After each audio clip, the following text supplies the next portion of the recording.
Hello everyone. In our previous tutorial, we built a complete JWT authentication system in a .NET 9 web API. We learned how to issue access tokens and refresh tokens, protect our API, and test everything step by step using Postman. Now we are going to take things a step further. We shall build the front end for that API using Angular 20. So instead of testing in Postman, we shall have a real login form, store tokens, and make API calls from our Angular application.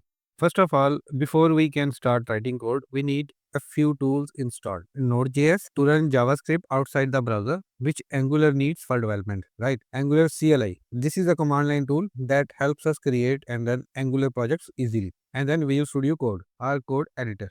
First, we check what node version is installed on our machine.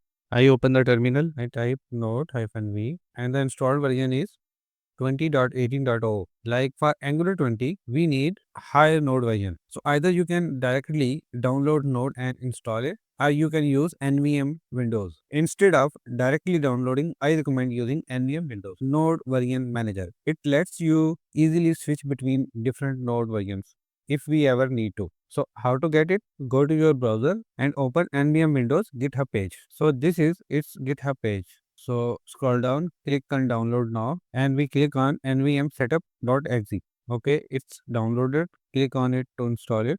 Okay, NVM is installed on a machine. Now let's open terminal to install our required node version.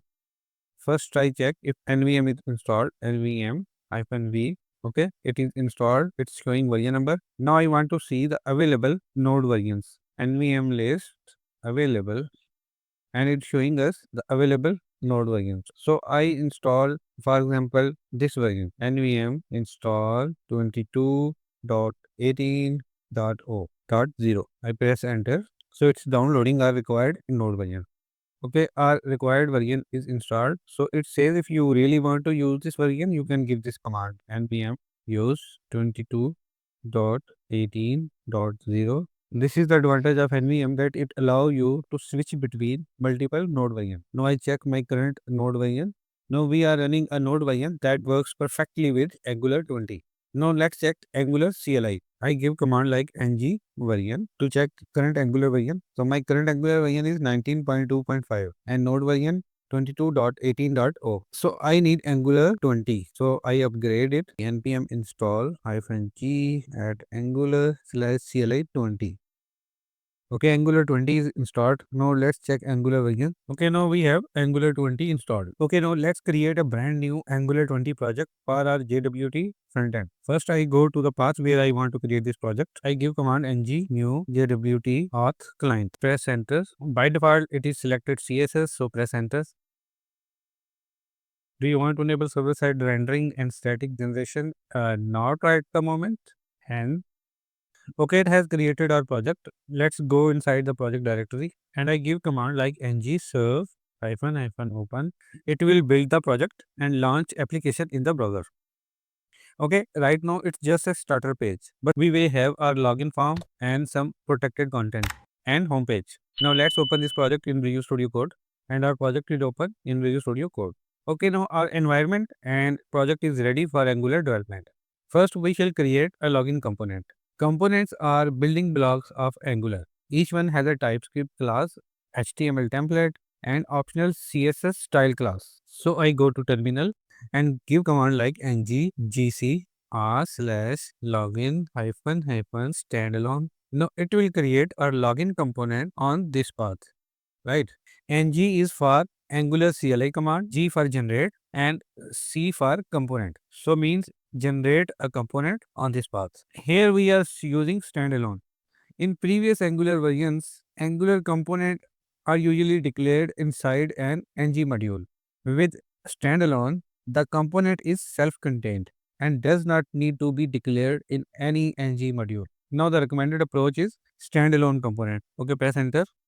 Okay, it has created our login component inside r/login folder, and it has generated 4 files like login.css, login.html, login.spec.ts, login.ts.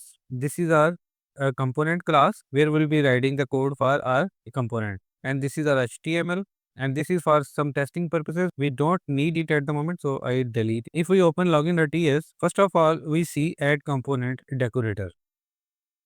In Angular, decorators are functions that are used to modify the behavior of classes and their members. The HTML tag you shall use to render this component. All of this information is this component's metadata. And this is template or HTML file for this component. This is style file and imports. This is only available in standalone components.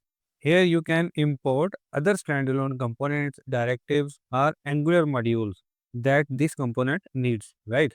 Okay, let's see if our login component is working fine. So let's add this login component using app login selector inside app.html. So we see some default HTML in app.html. Actually, whenever you create a new Angular project, Angular generates a root component called app component. So if I run this project, so whatever you see on the page is coming from app.html, which is template of app component, right? So if I go back, remove all the HTML of app component and save it, you see the whole page has gone blank. So I just add my login component using app login selector. Okay, so when I added it, you see login component is also imported in app component. But it is saying app login is not known element because we have not used app component as a standalone. So it is expecting to inject login component in some ng module. So we make our app component as standalone by setting standalone true. I save it, go back to browser and see we login works, which is coming from our login.html, right? For now, I revert app.html. Okay, we need to add a route for our login component. Actually, we need a URL to show this login page. Angular writing maps paths like /login to components. So let's go to our router file app.router.ts and define a route for login component. I write paths like path colon comma path match full redirect to login. So here path means empty path like the root URL, right? So whenever user provide root URL, it should redirect to login page. Then path match. This tells Angular how strictly to match the path. Full mean the entire URL must match like empty. And login, Angular should redirect user to login page with login in the URL. Now I add another rule like path login. So we have two routes here. Let me explain this. The first route, this means when the user goes to the route of the app, Angular should automatically redirect them to login.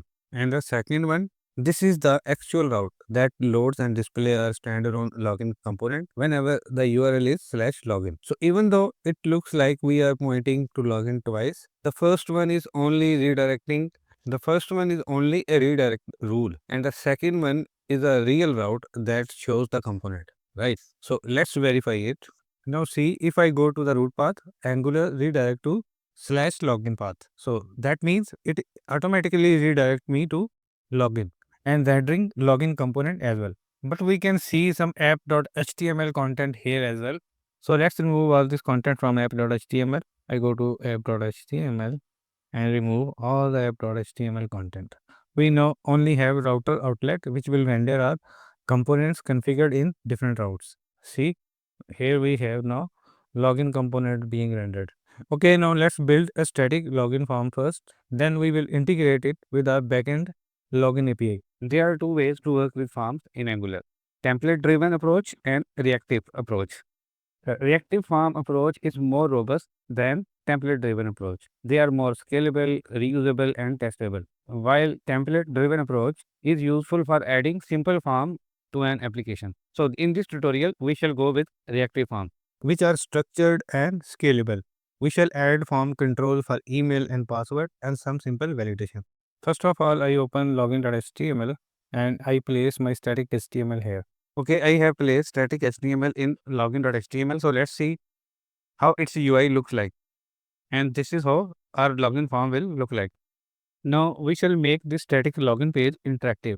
We shall convert it into an Angular reactive form with validation, and we'll use an authorized service to call our .NET Core Web API. First of all, we import some components like React Forms module, Form Builder, and validators from Angular Forms for reactive form implementation. Okay, now create reactive form with two controls, email and password. we need to inject FB form builder. So we inject it into a constructor. So we are getting errors like property form builder object is used before its initialization. So let's move it into ng on init. I create form object and ng on init. Now our form object holds two controls, email and password, and their validation rules. Validators dot required ensure the field is not empty. Validators dot email checks the email format, and validator dot min length enforces minimum password length. Okay, next we create submit method, which is called when user submits the form. Inside the submit method, we check if form is invalid. We call mark all as test method. So validation messages appear. But if it is valid, let's show alert for the time being. Form submitted successfully. Now let's modify our existing static login.html to bind Angular's reactive form and show validation messages. First we add form group and give it name of our form. And on ng submit, we call our submit method. Now we use form control name on each input to bind the control. And similarly with password, getting error can't bind to form group. So we go to form login.ts and import common module and reactive form modules here. And error is gone. Okay, now let's add validation logic for both controls, email and password. Here we are apply validation verifying if any validation rule is violated. Similarly, we apply validation for password as well. Let's format the document. We go back to login page and see validations are applied. But it's not proper format. So let's apply some formatting on these validation messages. I open login.css and add some CSS for validation messages. And validation messages appear in red color. Now let's see if our this submit method is working. Give valid email, click on login and form submitted successfully.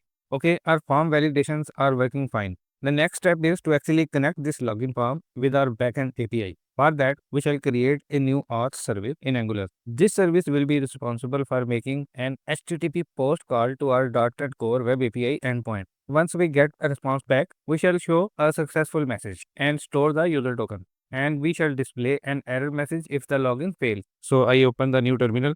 We write command like nggs services /auth service and press enter. This will create two files inside this services folder. This is for testing purposes, so I delete it. And this is our auth service. Here we have provided in root.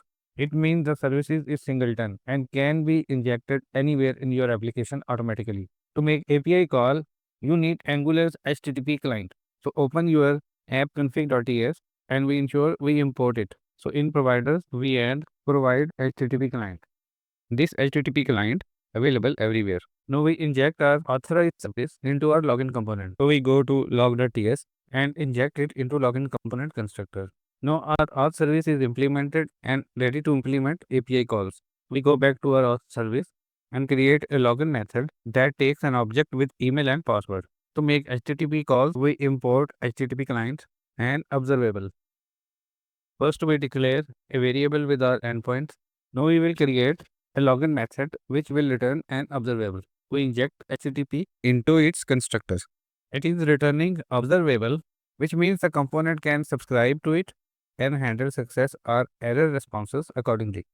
Now let's call that login method from our login component when the user submits a form. For now, we will show a successful message and store the token. Okay, this is our payload and this is our response from the API. So we shall modify our Angular service accordingly.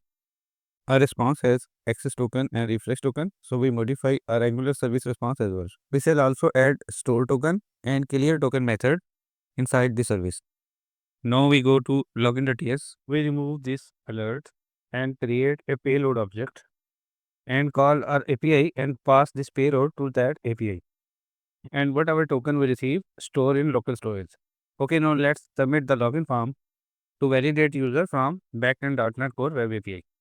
Okay, we go back to our login form. We provide a user something like demo at test.com and password 123456 and click on login. Login failed. So we go to console. Okay, whenever we are trying to call API from Angular, we are getting CORS error in browser console. You know, CORS stands for cross origin resource sharing. By default, browser blocks requests from one origin to another fast security reason. So in our case, .NET Core Web API is running on this port localhost 4200, while Web API is running on localhost 5003. So these are on two different origins. So we need to allow this Angular URL from Backend API. Okay, we open program.cs and replace this URL with our Angular frontend URL like this 4200. Let's submit login form again. Okay, we are getting again the same error. So let's go back program.cs. We have trailing slash here. Let's remove it and run our API again. Let's log in again. Okay, this time we hit the API. Click continue. This time we are able to log in. Open developer tool and go to application. Go to local storage and we see both access token and refresh token are stored in local storage. Okay, for now everything is good. Okay, so far we have been showing alert upon login successfully. Now we will generate a home component where the user will land after login. So I write command like nggc home. Okay, it has added a home component. To redirect to home page, we need to define another route. Open app.routes.ts. We add another route like path is home, then load home component. Now we open login.ts. Here we remove login successful and write this router.navigate to home page. Let's import router and inject in the constructor. Let's submit the login form to verify if it redirects to home page. It has hit the API. We click on continue and it redirects to home page. If I remove home from the path and press enter, it goes to login page again. But user is already authenticated. It should remain on home page. So for that, we go to login component. We apply a check here on token. We get the token from local storage and see if token already exists. Then redirect to home page.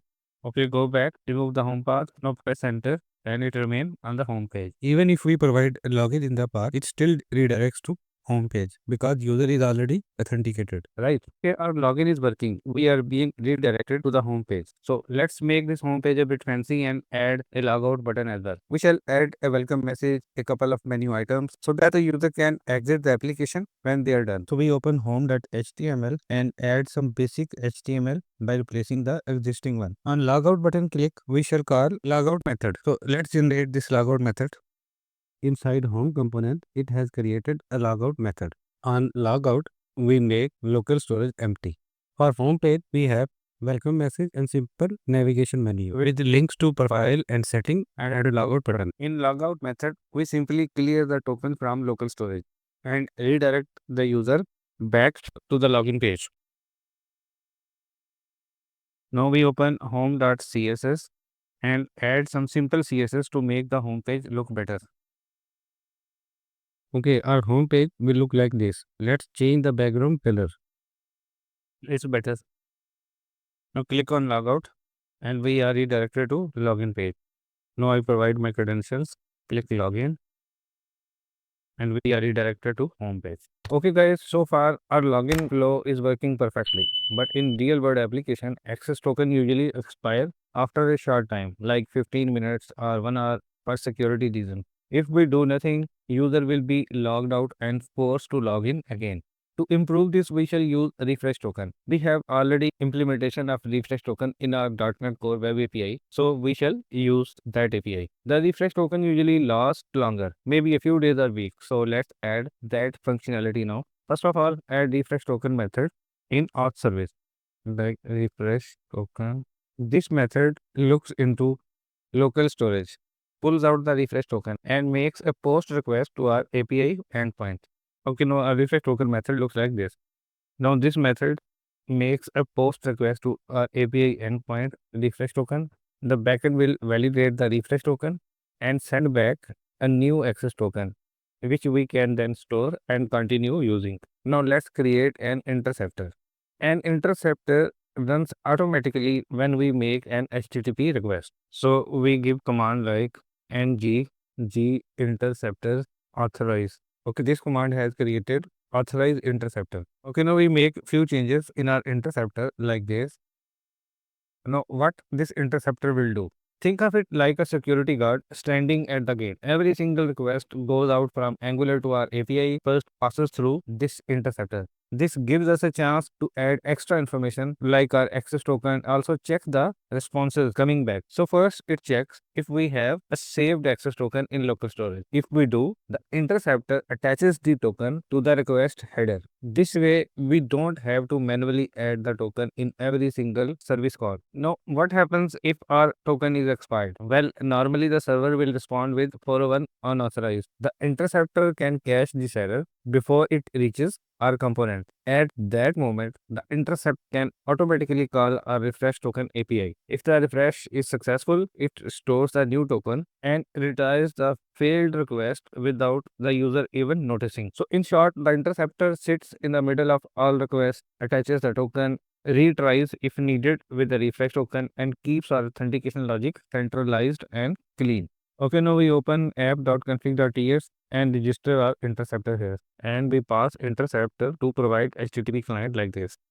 This way, every HTTP request will go through the interceptor first, which automatically attaches the token and handles expiration. Okay, now our refresh token logic is in place. Let's test it to make sure it works correctly. So the idea is to simulate an expired access token. So our app will need automatically call the refresh token API and get a new token without logging out the user. So first go back to our backend API and temporarily set the access token expiry to a very short time, like 10 seconds.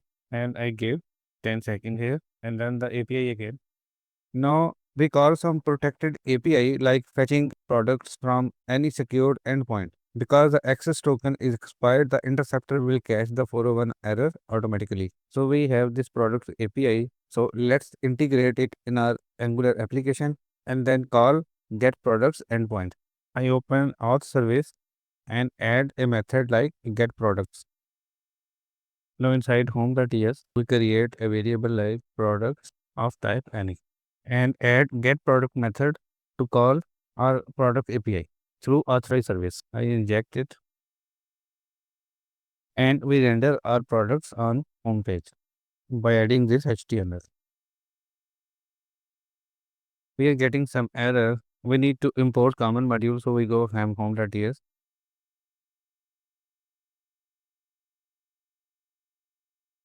Okay, now it's working. So we don't have any product yet. Okay, now we need to call this get products method from products menu item. So let's go back to home.html and add another menu and add another button to load product. Okay, its styling is a bit odd. So let's add some styling. I open home.css and change its styling like this. It looks better. So click on load products. Okay, our implementation to test a refresh token through get products button is implemented. So let's log in again. So we are login. Wait for 1 minute to expire. Okay, our load product implementation is done to test refresh token. So now let's verify if our refresh token flow is working as expected. So since we set our access token expiry to just 10 seconds, so after 10 seconds, I click on load products again. The server will reject the expiry token with the 401 authorized. At this point, our interceptor kicks in. It automatically will call the refresh token API. So let's click load products and see our access token expired. This time our interceptor automatically called refresh token API. Now we will get the new access token and refresh token. And after we have been issued new access token, it has called get products API and we got the response. And now finally it shows the products again, all without me being logged out, right? This shows how refresh token help keep users logged in seamlessly. And that's it. We have now completed a full authentication flow in Angular with a .NET Core Web API backend. So we created a login component with a reactive form, implemented validations, we built authorized service to talk to our backend API. We learned how to handle login responses, store both the access token and refresh token in local storage. We also learned how redirection works in Angular. To secure our API calls, we added HTTP interceptor. This automatically attaches the access token to every request and also handle the refresh token logic. And finally, We even tested expiry token by setting the lifetime very short and saw how refresh token works. Now we have complete authentication system in place. If you found this video helpful, don't forget to like, subscribe and share it. See you in the next video. Thanks for watching.